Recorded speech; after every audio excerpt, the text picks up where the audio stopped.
Beware. The following stories feature allegedly real sightings of terrifying mythical creatures you definitely don't want to come face to face with. These stories feature the Prevails, the Grim Reaper, a possible Thunderbird or Mothman, and two unknown creatures, which, if you have any idea of what they are, let me know in the comments. Enjoy these scary stories, and remember to send me yours at darkstories.org. Be sure to check out our other creepy podcasts at eeriecast.com. The comment of the day comes from my previous video titled 3 Weirdest and Scariest True Stories. A viewer by the username Jamie Ramsayer says, "My 3-year-old daughter loves you. She's been falling asleep to your videos since she was born. She would get a kick out of it if you mentioned her name." My reply? Well, hello there, Yana. Thank you for listening, and I hope you don't get too scared from these stories. You've got some cool parents if they let you listen to scary podcasts. My parents wouldn't even let me watch King of the Hill when I was 14. Anyway, leave an interesting comment on this video, and I might reply to it in a future video. Now, let's begin. Stories from Around a Forest. From Denis-Andrei. I live in Romania, in a village at the foot of a forested hill. The forest on that hill is very big, spreading across 3 other villages. That forest is very old, dating back to the 9th century. The only trees growing there, besides the occasional pines and birches, are tall and crooked beeches, with their canopy that's so dense it makes the forest seem dark, even in broad daylight. So you can imagine how dark that forest is during the night. Most of the people living in my village are old folk, with lots of stories to tell. Some of them are funny, others are full of wisdom and advice, but some of them are scary one way or another. Most of these scary ones are about that old forest. The first time I got into contact with someone about these scarier stories was back when I was only 8 years old, when my grandmother was still alive. She was like a second mother to me, as most of the time it was her taking care of me. It was on the evening of the 30th of November, when Romanians celebrate the St. Andrew Day. My grandma's scary stories truly fascinated me, so it was around then I decided to write all the scary stories I would listen to in a notebook of mine. The first story I wrote on my notebook was the very first scary story I'd ever heard. This one happened to an aunt of my grandmother. Her aunt remained a widow since a young age, and she only had 2 small children. Their only wealth was a cow that was greatly taken care of, since it was the only source of money and food they had. One evening, an old woman knocked at her door, begging for a place to sleep and for some food to eat. Her young aunt, being a warm-hearted woman, she invited the old woman inside, eating with her and offering her a warm bed to sleep. Every morning my grandma's aunt would tend to the cow. The old woman, during her stay there, would leave the house too, coming back only in the evening. Well, that evening, when the cow usually had to be milked, the only thing that came out was blood. This continued for 3 days. With no milk left to feed her children, my grandmother's aunt became upset. She started to walk back home from tending to the cow, when a different elderly woman stopped her and asked her why she was so sad. The young aunt explained to her about her cow giving her nothing but blood. The elderly woman thought that the cow might have been cursed by a witch, that perhaps the witch cursed the cow to gain all the milk from the cow for herself. The elderly woman advised the young woman to take a bucket of milk, to toss it into a pit of manure, and to say, "Just how the milk in this pit smells, so the milk you steal from me may smell and taste." And so the young aunt did that. That evening, as she was dining with the original old woman that she was hosting, the old woman began to complain about drinking an awful-smelling milk that day. The young woman had figured out that the very woman she was hosting was the witch that cursed her cow, and that very night, She forced the old woman out of her house. The old lady vanished into the forest. The next story I wrote down in my notebook is a story from my grandpa. It begins when he was just a young boy working for a local shepherd. The old shepherd had many other people who would help him, and many other flocks of sheep around the county he had to take care of. Grandpa, being the youngest of his helpers, had to do the work at the sheepfold from the village. The sheepfold was located right underneath the forest. A sheepfold is a sheep pen. Grandpa had to clean the pen, and he had to clean the shack where the shepherd slept. Then he had to make cheese and porridge and feed the dogs guarding the sheep. One night, when the old shepherd and his men left to herd the other flocks, he told Grandpa to take care of the young rams in the pen, as they were going to be sold soon. About 2 hours after the men left, Grandpa began to hear the dogs whining. When he looked outside the window, he saw 2 red glowing eyes circling the sheep pen. It was a huge black wolf with red eyes, and it seemed desperate to eat the young rams. All the rams inside the pen were standing still, looking straight at the wolf. My young grandpa was petrified. He watched the wolf, unsure of what to do, when suddenly the wolf stood up on 2 legs and opened the gate of the pen like a man. The wolf fell back down on all 4s and went straight in front of the biggest of the rams, staring straight into its eyes. After some time of staring at one another, the wolf began to run, followed by the ram. The ram was chasing and charging at the wolf. No other animals were harmed that night, but the wolf and that ram were never seen again. Perhaps the wolf lured the ram into the woods to strike. Even more curious is that in this forest live only roe deer, fallow deer, foxes, wild boars, rabbits, and other small animals, but not wolves. At least there wasn't supposed to be. Grandpa, being a religious man, still thinks that the wolf he had seen that night was the devil in the fur of a wolf. Another story I wrote down in my notebook is about what I believe to be a Prevails, a Romanian folklore creature, which is an unbaptized man that rolls 3 times or that wears a cursed wolfskin and transforms into a wolf or a dog. These creatures are pretty similar to werewolves. I got this story from my grandma's sister. The story goes that a woman from this village and her husband went alongside with her mother and father to stack up hay in the fields. As they were stacking the hay, the husband went into the forest to go to the bathroom. After a couple of hours, the husband did not return. As their concern grew, a huge white wolf and 3 other wolves attacked them.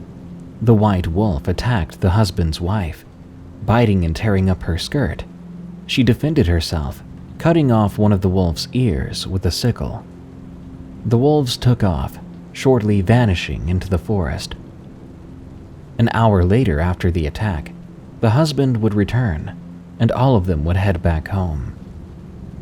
That evening, as they were dining, the wife told her husband what happened, but in response, the husband said, "What is it? Are you afraid of some dogs?" And he laughed. As he was laughing, the woman noticed that between his teeth were stuck bits of her severed skirt. Her husband was a Prevails. She went to her parents to tell them what she thought. The following day, after that event, the woman sent some of her brothers to search for the husband because he was not home.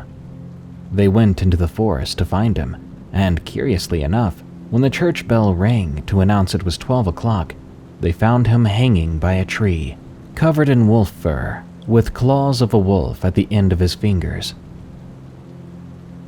Other people from this village and villages around, both young and old, claim they saw in the forest strange deer with backward legs or with wolf ears and eyes.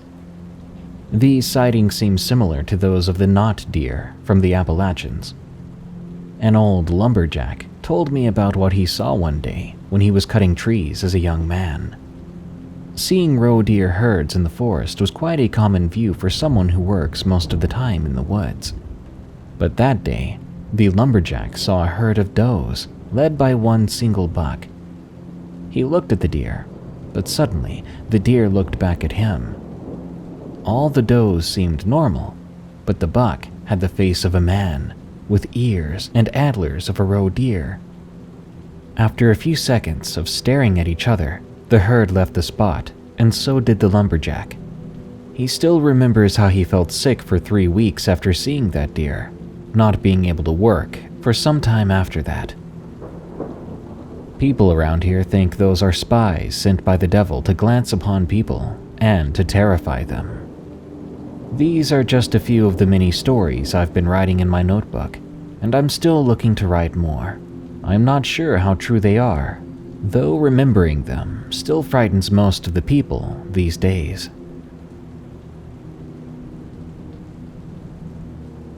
The Grim Reaper, from P.K. Winchester 2. Back in 2010, we moved into this old 5-bedroom home because my family is huge, so we rented this house so everyone had more room. I was 15 back then, and my sister took me to go look at the house. I liked it, but it gave me a weird vibe, especially the basement and the bathroom. It was an old home. You could hear every little step you took in the house. The walls were thin too, and everything, even the floors, were wood. Your typical scary house, right?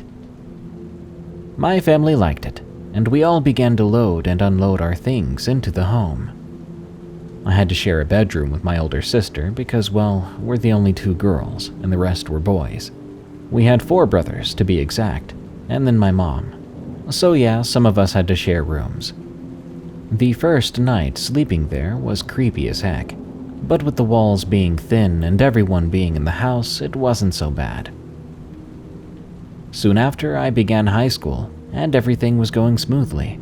The whole family was going to work or school at that time. We have this family friend that's been a part of our lives for forever, it seems like. Let's call her Tanya. At the time, she was maybe in her late 30s. Tanya helped us move in and showered us with lots of housewarming gifts. She was very tomboy and wore men's clothes, and I don't remember seeing her wear makeup, jewelry, or women's clothes. Tanya is also a hardcore Christian, but she never forces her religion onto us. As for me, I was never really interested in my culture, but some of the folklore and myths I still believe till this day. I was just a high schooler, usually busy with reading or hanging out with friends or doing my best in school. One day, Tanya was talking to me and my little brother about God, asking us if we knew about God, and if we wanted to basically convert. I had no idea who God was, or what the Bible was about. I'd heard of Jesus, of course, but never really got into the religion. I was born growing up with my religion. I then saw a spark in Tanya's eyes, like a light bulb turned on in her head. Why don't I introduce you two to Jesus? My brother and I looked at each other and said, sure, why not? How bad could it be? Tanya made sure to pick us up for church in the mornings and drop us off back home. My mom didn't mind us going to church. She wasn't really the traditional type either. I'm not gonna lie, I honestly felt good going to church. I felt whole and new, like nothing could scare me, and nothing could touch me. I even went to Bible study, and that's when I began to question things. I wanted to know about angels and ghosts, demons, the devil himself, and Tanya answered all of them, even my dreams I was having. She taught us to use the Bible and how to pray, and to use Bible verses to ward off evil. I even had my own Bible and bookmarked and highlighted important verses, in case I came across something evil. One night, my sister and I were watching TV downstairs. It was around 9 p.m., and I was beginning to doze off. At one point, she woke me up, so I could go to bed in our room. So I did just that. I went upstairs to go to sleep. I remember shutting the door, too, and I quickly dozed off. I was sleeping so soundly, until I woke up and I couldn't move. My arms were at my side and I could hear my breathing growing rapid. I tried with all my might to move my arm or my leg, anything to wake myself up. I tried to scream, but all I was doing was pretty much grunting. Then I heard it. Slow, methodical, heavy footsteps coming up those wooden stairs. It was so heavy and loud in my ears. Then it entered my room. My breathing became more and more rapid. This wasn't my sister that came in. I felt a hand touch my ankle and slowly move up my thigh. For some reason, it hurt so bad I let out a whimper. This hand went up to the side of my stomach to my arm and gripped it hard. I was screaming in my head to wake up, to move, to do anything, but I couldn't. I started to pray. I prayed for my life. I prayed for it to leave. I don't know how many times I yelled out for Jesus, but I kept praying. All of a sudden, the grip loosened, but the hand was still on me. I could now see through my left eye as I tried to open both eyes, and I saw it. A tall, cloaked figure hovering over me at the side of my bed. I could see its pale white skin. I could only see its chin, though, because the hood draped over its face. It was like a skeleton, all bony and white. The minute I saw it, it vanished. I then opened my eyes so fast and ran to the light switch. I was breathing so hard I looked around my room, but nothing was there. I looked at where it touched me. No bruises, thank God. I don't know how I could fall back asleep, but I eventually did after praying. It felt as if I kind of defeated it in a way.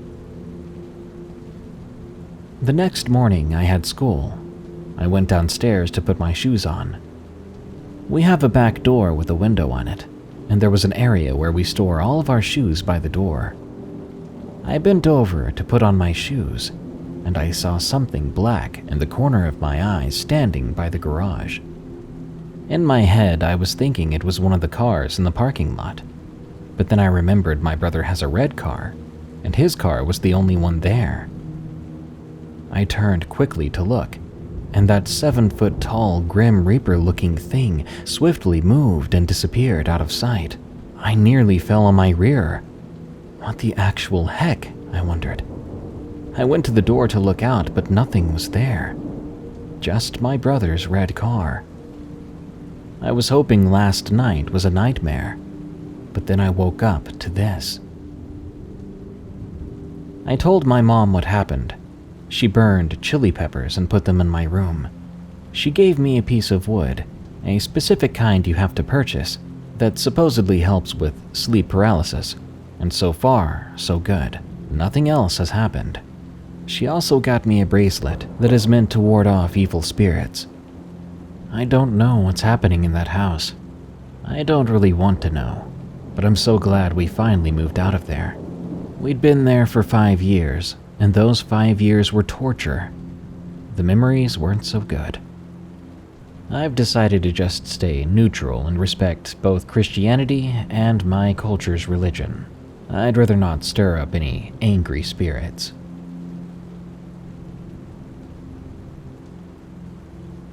Something in the trees. From Anonymous. This happened about 2 years ago. I was 18 and my cousin was 20. We lived in a small apartment together, right outside of a small town in southwestern Pennsylvania. It was a nice area, with lots of places to wander off to in the woods or just fields, mostly forest or country and farmland. We'd often go out and either drive or walk around at any time of day or night. We were also insomniacs, so we'd pretty frequently go on drives or walks between 10 p.m. and 5 a.m. Sometimes we'd have bad feelings about areas, or just feel like something is off. But us growing up watching scary movies and having an interest in serial killers and cryptids, we usually just brushed it off, or made up some funny scenario about it. Like, oh, it's just Slender Man stalking us. How would he be able to do that without eyes? He's probably constantly running into trees. We'd also discuss what kind of creatures we could fight, or which we would just run from. As you can tell, we really didn't give much thought into unsettling feelings or sounds.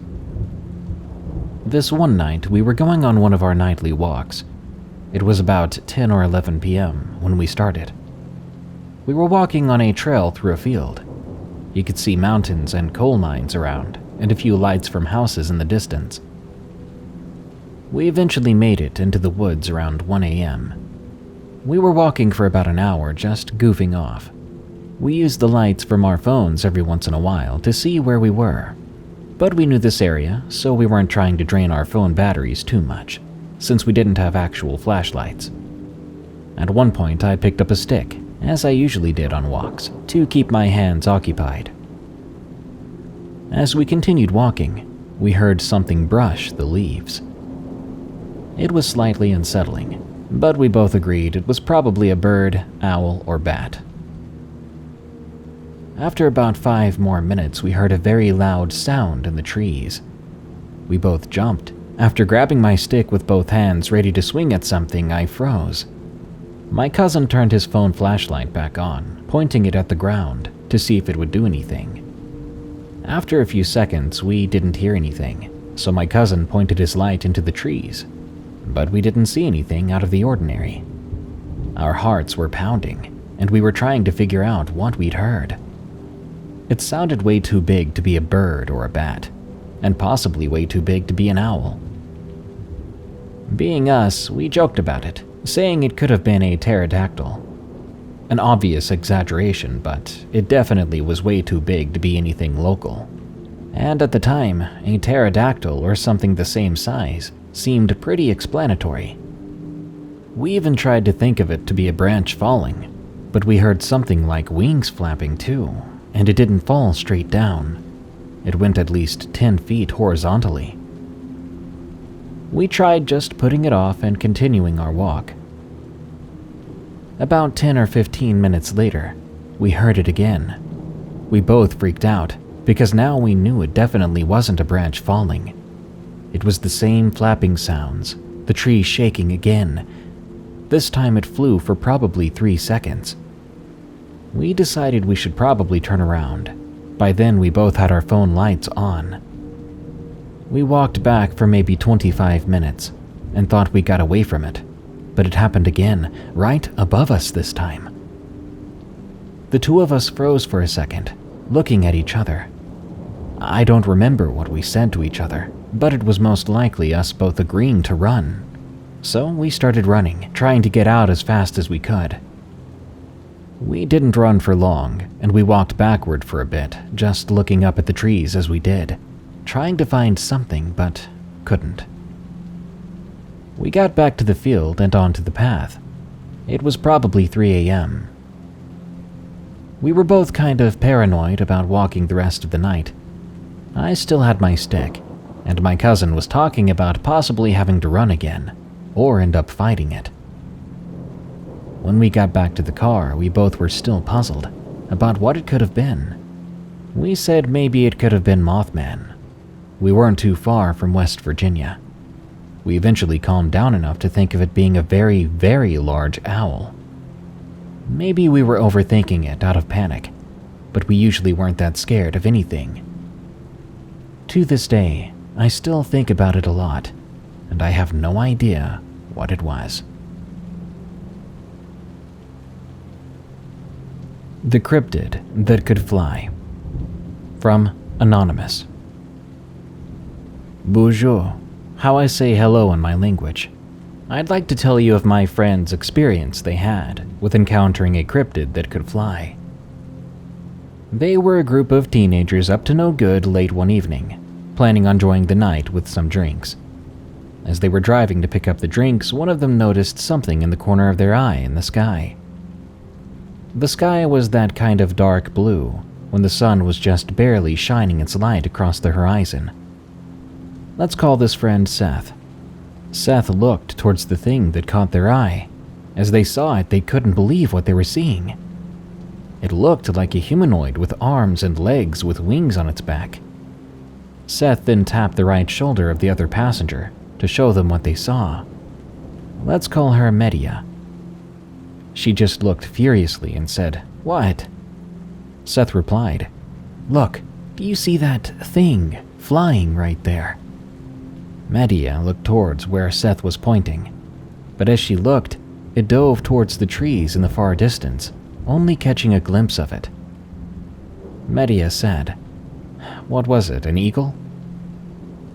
Seth responded, "No, it was something flying. It looked like a person, but with wings." "Your eyes are just blind. It was probably an eagle," she said. The driver, Sedna, asked, "What are you talking about?" Seth gave in. "Let's just go get the drinks and meet the others. I'll skip the unnecessary stuff." They arrived at the meetup spot, which was at a local playground. The area was about 400 square feet with trees all around. One end of the square-like area had the road to go in and out of. By then, it had gotten quite dark and cloudy. That Canadian weather. It was so dark, you couldn't see very far into the tree line around the playground.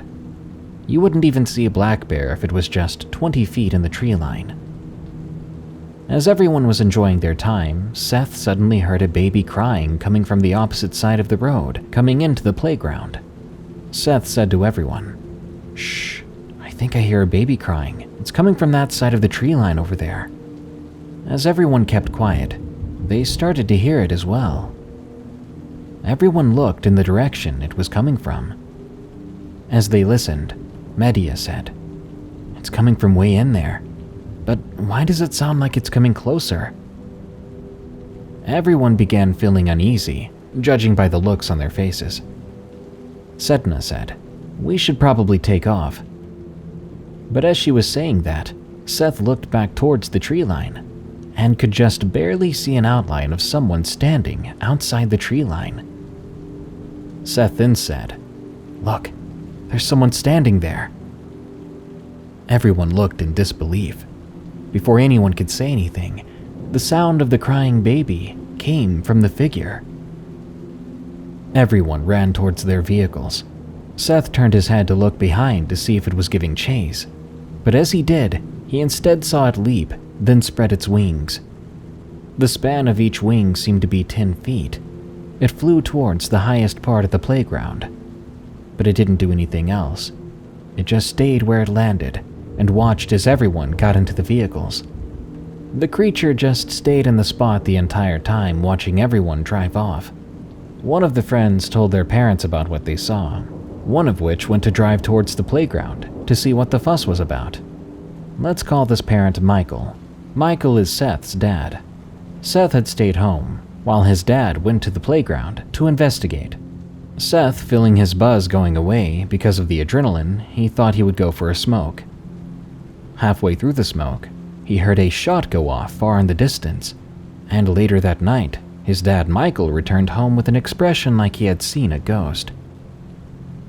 His dad said to him, "Don't tell anyone what you saw tonight. Tell your friends that too. Just say it was a bear." And that was the end of the story. Full Moon Devil, from Tanya T. This happened many years ago. My sister and I remember this terrifying night like it happened yesterday. It was around 1974 or 75, west of High Prairie, Alberta, Canada. We lived in a trailer in a very rural area. I was only 5 years old and my sister was 7. In the trailer with us was my mom and our 3-year-old sister and infant brother. My father worked nights at the sawmill in High Prairie. It was the beginning of fall, and there was a full moon out. The younger kids were in bed. My sister and I were watching TV. Back then, we had to use antennas on the TV. All of a sudden, my mom came into the doorway between the kitchen and living room where we were. The first thing I noticed was how scared my mom looked as she stood there waving for us to come into the kitchen. She whispered, "Girls, come quick." We got up and followed her to the kitchen window. My sister was taller and jumped up onto the countertop. I was holding myself up onto the countertop, and I could see my mom shaking. My sister asked, "What is that?" My mom whispered, "I don't know. Be quiet and don't let it see us." As I said before, the moon was full, so our eyes quickly adjusted. We saw something coming down the small hill on the side of the trailer about 70 feet away. It was lit by the moon. It was a creature about 8 to 9 feet tall, walking on two backward-looking hoofed bull legs. We could see the haunches on it. It kind of trotted down the hill, and its eyes glowed red in the dark as it got closer. We saw two giant horns and a face like a deformed human. It looked like it had spikes on its back, or maybe folded wings. It faced away from us, and as it went off into the swampy willows, we saw a long pointed tail. We only saw it for several seconds as it disappeared into the thick willows. My mom gathered brooms and knives and pushed the couches into the corner. Gathering our siblings, we sat up all night in fear until my father got home early in the morning. We told him what we saw, and he went to look for tracks. He later came back in and said he had seen the biggest hoof tracks he'd ever seen. That night instilled a fear into us that still haunts my sister and I to this day. Shortly after this sighting, we moved to town, and we never went berry picking or into the forest again. Back then, we attended a Christian school, and all I could think about was how the devil is described exactly what we saw that night so many years ago.